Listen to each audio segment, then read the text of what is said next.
ये यूनिवर्स हमें हर पल कुछ ना कुछ नया दिखा के चौंकाने में कभी भी कमी नहीं छोड़ता है। तूफानों में इतनी एनर्जी आती कहां से है? थंडरस्टॉर्म का जन्म ऐसी जगह में होगा जहां गर्मी होगी और पानी होगा। जब एक बार ये क्लाउड न्यूक्लियाई बन जाते हैं तो ये एक दूसरे के साथ टकरा टकरा के ग्रो करते रहते हैं। जितना ज्यादा चार्ज सेपरेशन होगा उतनी ताकत इलेक्ट्रिक फील्ड की बढ़ती रहेगी, तो वो पॉजिटिव चार्ज ऊपर की ओर बढ़ेगा और हवा में नेगेटिव चार्ज नीचे की ओर बढ़ेगा।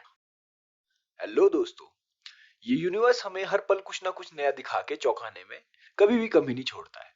साधारण सी दिखने वाली चीजें जो हमारे आसपास बार बार होती आ रही है और अपने आप को दोहराती भी जा रही है, जब हम उन्हें गौर से देखते हैं तो हमें पता लगता है कि हम तो इनके बारे में तिनका भी नहीं जानते हैं। देसी विज्ञान के इस चैनल के माध्यम से हमारा प्रयास है कि हम इस तिनके को कैसे वृक्ष की ओर रूपांतरित करने में सहायक बने। तो इसी उद्देश्य के साथ चलिए शुरू करते हैं आज की वीडियो, जो एक रोजमर्रा में होने वाली इस साधारण सी बन चुकी घटनाओं में से एक है, जो है आसमानी बिजली या लाइटनिंग। बादल जो कि खुद सनलाइट को ढक लेते हैं, बट उनसे कैसे ये आसमानी बिजली या लाइटनिंग निकलती है, चलिए जानते हैं इस वीडियो में। आसमानी बिजली या लाइटनिंग कॉमनली तूफान के समय में होने वाला एक फिनोमेना है। और अब आप कहोगे कि तूफानों में इतनी एनर्जी आती कहां से है? तो इसके उत्तर के लिए अगर आप गौर से देखोगे तो आप पाओगे कि हमारे पास एनर्जी का मुख्यतः एक ही स्रोत है, वो है हमारा सूरज। तो सन से ही मैक्सिमम एनर्जी हम लेते हैं, ठीक है। और तूफान में ये एनर्जी सन की रेडिएशन से पानी में ट्रांसफर होनी चाहिए, ठीक है।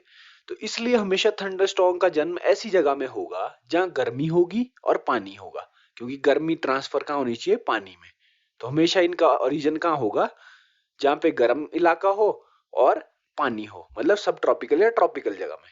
इन सब ट्रॉपिकल और ट्रॉपिकल रीजन में क्या होता है कि सूरज की गर्मी के कारण क्या हो जाएगा, अर्थ सरफेस क्या हो, गर्म हो जाता है। अर्थ सरफेस गर्म हो जाएगा और उसके ऊपर क्या होगी? हवा। हवा वो भी क्या हो जाएगी? गर्म हो जाएगी वहां पे।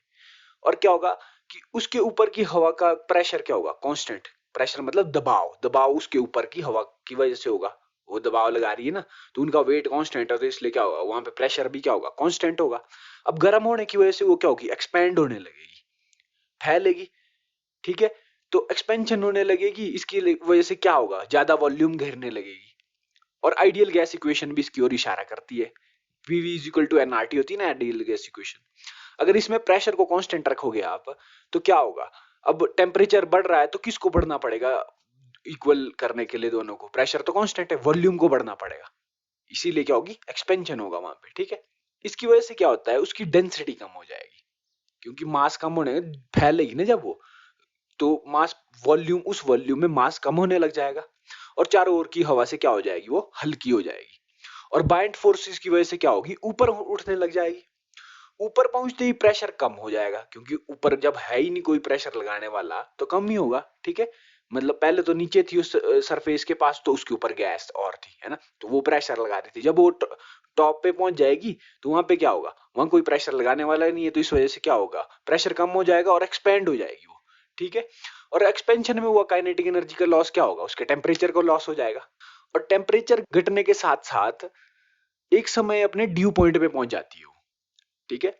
ड्यू पॉइंट और कुछ नहीं है, बस वाटर वेपर आपस में टकरा टकरा के कंडेंस होके इतना बड़ा हो जाते हैं कि वो हमें दिखने लग जाए। उसको क्या बोलेंगे? ड्यू पॉइंट, कि वो अब विजिबल होने लग जाए, ठीक है। चाहे वो धुंध, बादल या किसी और अवस्था में हो, ये सब मिलकर एक बादल को जन्म देते हैं। और जब एक बार ये क्लाउड न्यूक्लियाई बन जाते हैं तो ये एक दूसरे के साथ टकरा टकरा के ग्रो करते रहते हैं और बहुत सारे मिलकर एक बादल का निर्माण कर देते हैं, जिसे हम देखते आ रहे हैं।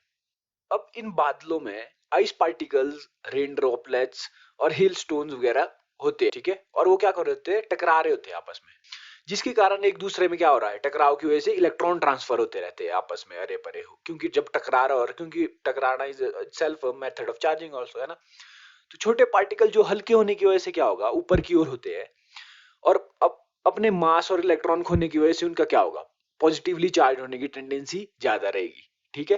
तो इसलिए क्या होते हैं? वो पॉजिटिवली चार्ज होने की संभावना होती है उनकी ज्यादा। और बड़े particles like rain drops and hill stones वगैरह, उनकी क्या होगी? नेगेटिवली चार्ज होने की संभावना ज्यादा होगी, जिसकी वजह से क्या होता है कि चार्ज सेपरेशन होने लग जाती है। और चार्ज सेपरेशन क्या होगी? इलेक्ट्रिक फील्ड को जन्म दे देगी, ठीक है।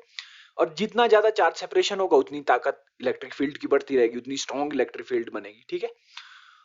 और ये इलेक्ट्रिक फील्ड एटमॉस्फेरिक कंडीशन के साथ मिलके लाइटनिंग या आसमानी बिजली के लिए एक स्टेज सेट करती है। आसमानी बिजली क्या है? डिस्चार्ज ऑफ इलेक्ट्रिक एनर्जी है, जो कि चार्ज सेपरेशन को क्या करेगी? न्यूट्रलाइज करने की कोशिश करेगी। ये इंट्रा क्लाउड भी हो सकती है या फिर क्लाउड टू ग्राउंड भी हो सकती है। अब क्लाउड से ग्राउंड के वक्त क्या होता है कि ये एयर से डिस्चार्ज होता है। अब बोलेंगे, आप बोलोगे कि वैसे एयर तो नॉन कंडक्टिव होती है, पर due to its very high potential, जो चार्ज सेपरेशन से इलेक्ट्रिक फील्ड का पोटेंशियल बहुत ज्यादा है, उसकी वजह से क्या होता है, ये अपने नीचे की हवा को क्या करती है? आयनाइज कर देगी, और उसके वजह से क्या, एक कंडक्टिव पाथ बनाती है लीस्ट रेजिस्टेंस का। उसकी वजह से क्या होगा? चार्ज डिस्चार्ज कर देती है वहां पे।